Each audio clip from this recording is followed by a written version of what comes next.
Good evening and welcome back to our BSc Secondary Physics class. In last lecture, we discussed about the stimulated emission, spontaneous emission, absorption, population inversion, metastable state. Just quick review on last lecture. So, what is the difference between the stimulated emission and spontaneous emission? An atom in the excited state is induced to return in ground state by resulting in two photons of same frequencies and energies is called a stimulated emission. When an atom in an excited state returns to its ground state by emitting a photon without any external induction is called as spontaneous emission. In stimulated emission, we required a external photon. Due to that, we are getting two photons. But in case of spontaneous emission,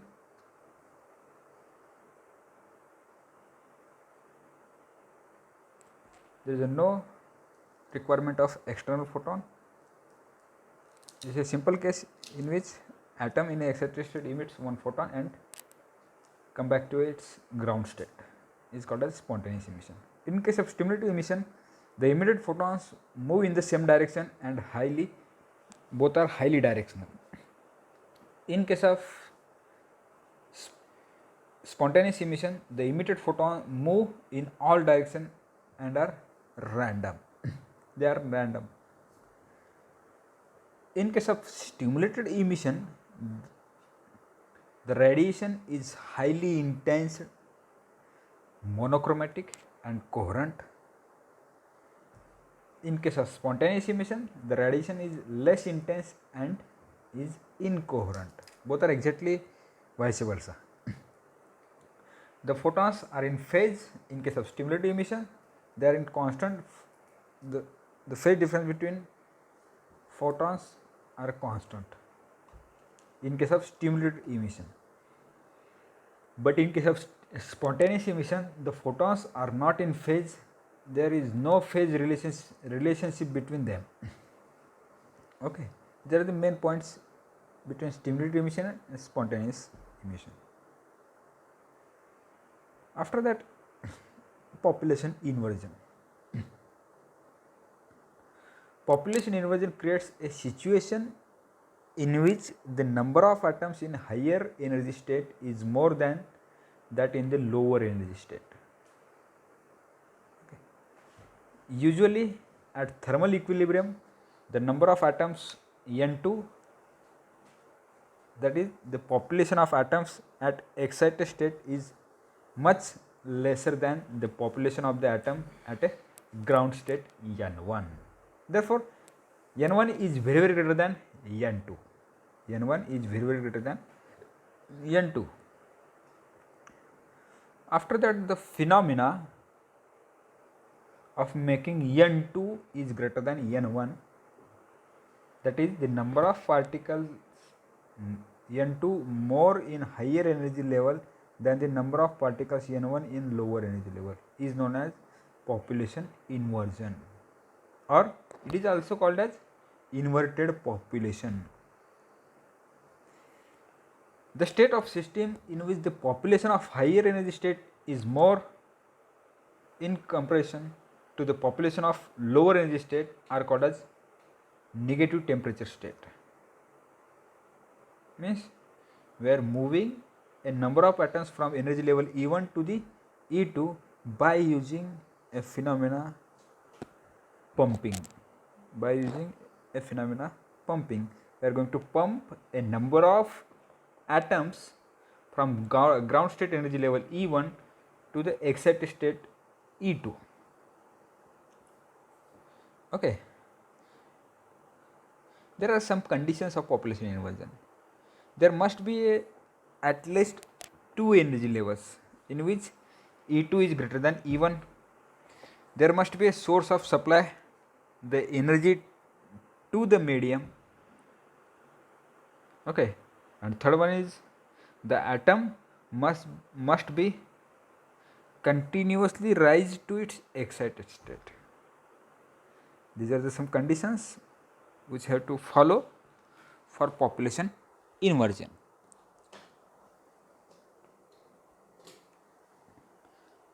Okay. After that, a metastable state.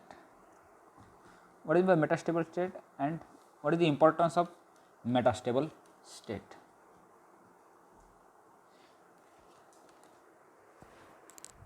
That already discussed in last lecture, but quick review on metastable state.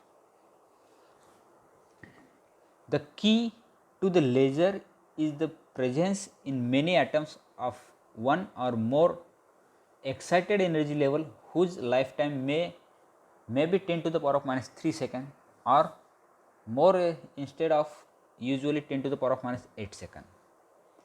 Such relatively longer lived state is called as a metastable state, but it is a temporarily stable. Okay.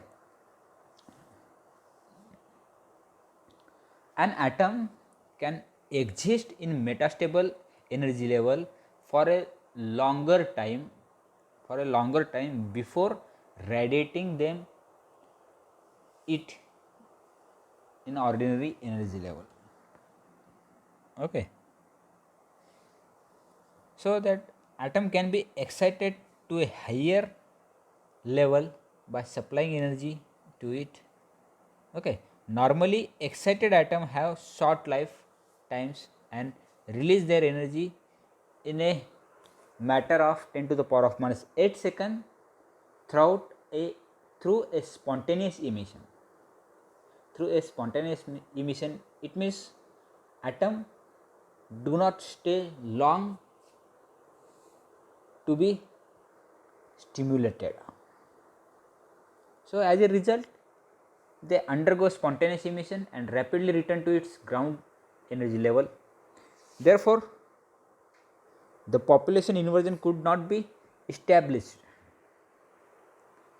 In order to do this, the excited atoms are required to wait at the upper energy level till a large number of atoms accumulated at that level.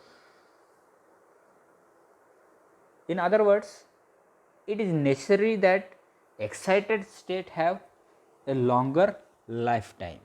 That is why a metastable state is such a state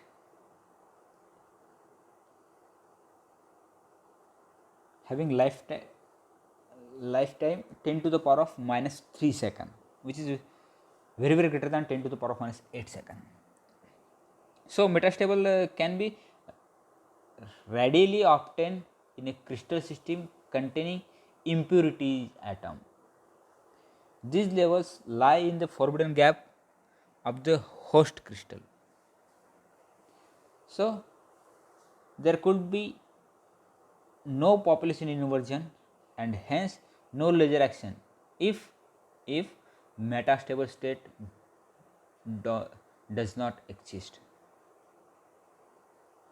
do not exist. Okay. It means what? That metastable state having its own importance, because when atom excite to its excited state, it do not stay long to be stimulated. As a result, they undergo spontaneous emission. It emits a photon and it come back to a ground state rapidly. Therefore, population inversion could not be established in a higher energy level. For the production of laser beam, we required a more number of atoms in the excited state, or the lifetime of excited energy level is more, required more.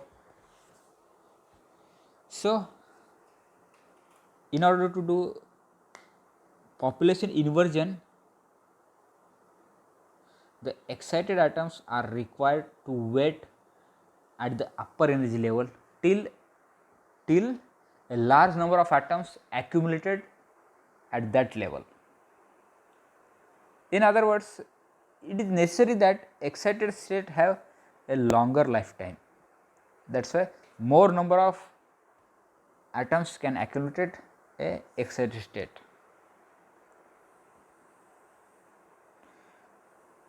So metastable can be readily obtained in a crystal system containing impurities of an atom. If there is no population inversion, hence there is no laser action. If metastable state does not exist, that is why the metastable state having its own importance. So let us start with today's topic, that is pumping.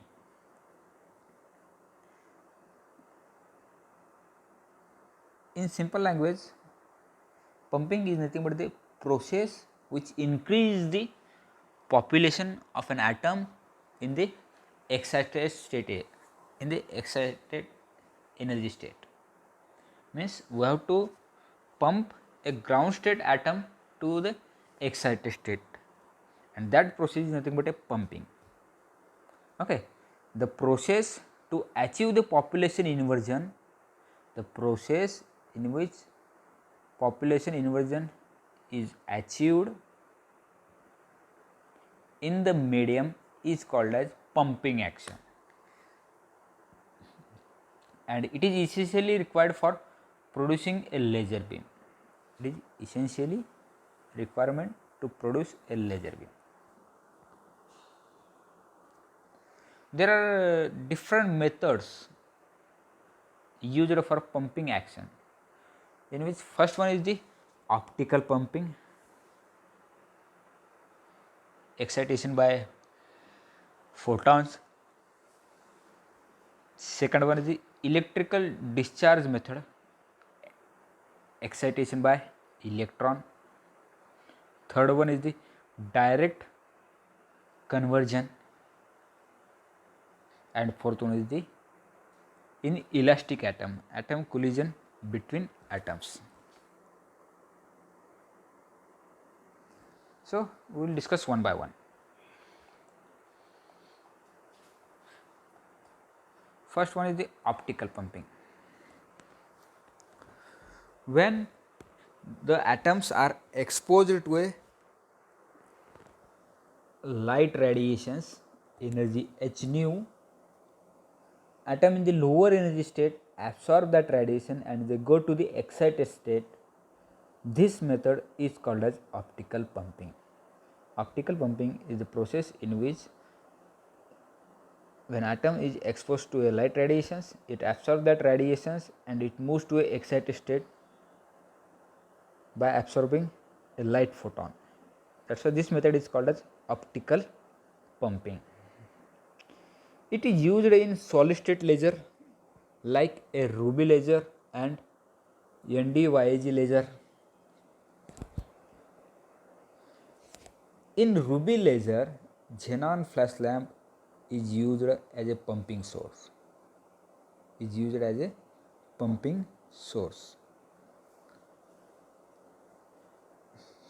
So next one is the electrical discharge method or excitation by electron.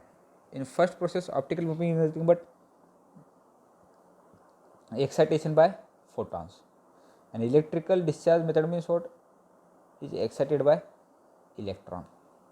In this method, the electrons are produced in an electrically discharged tube. So these electrons are accelerated to a high velocity by a strong electric field. So this accelerated electron collides with the gas atom. By the process, energy from the electron is transferred to the gas atom.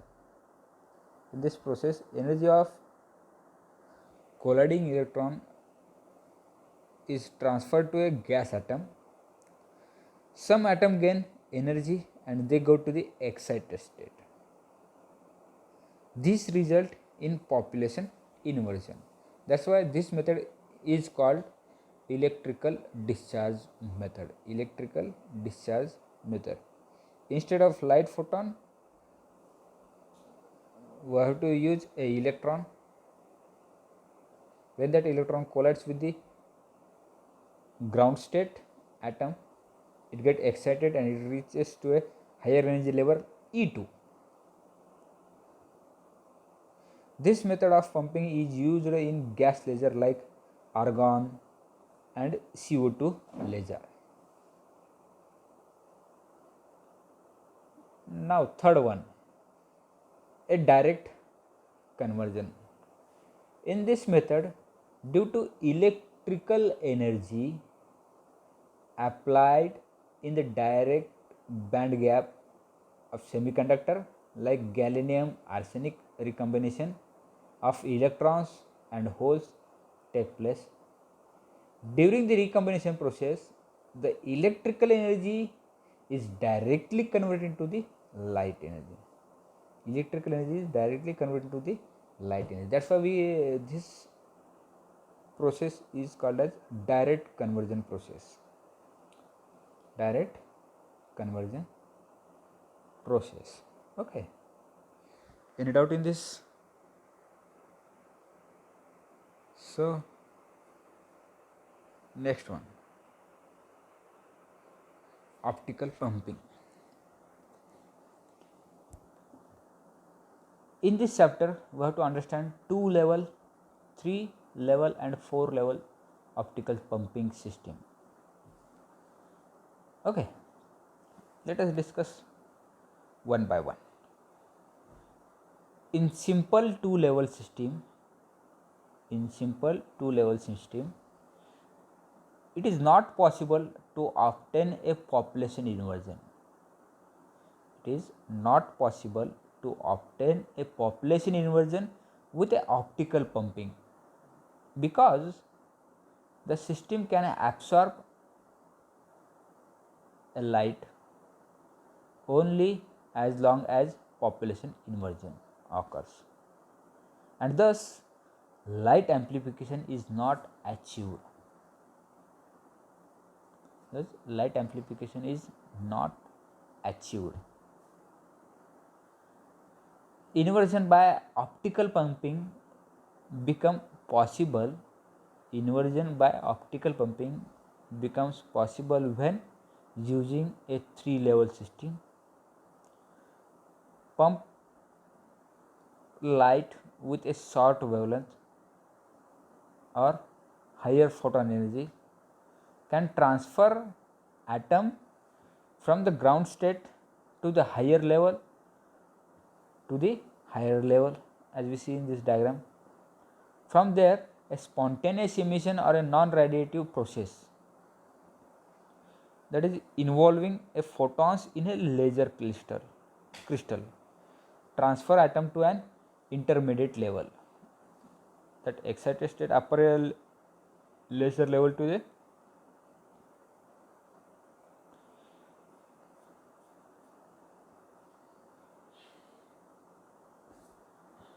the intermediate level.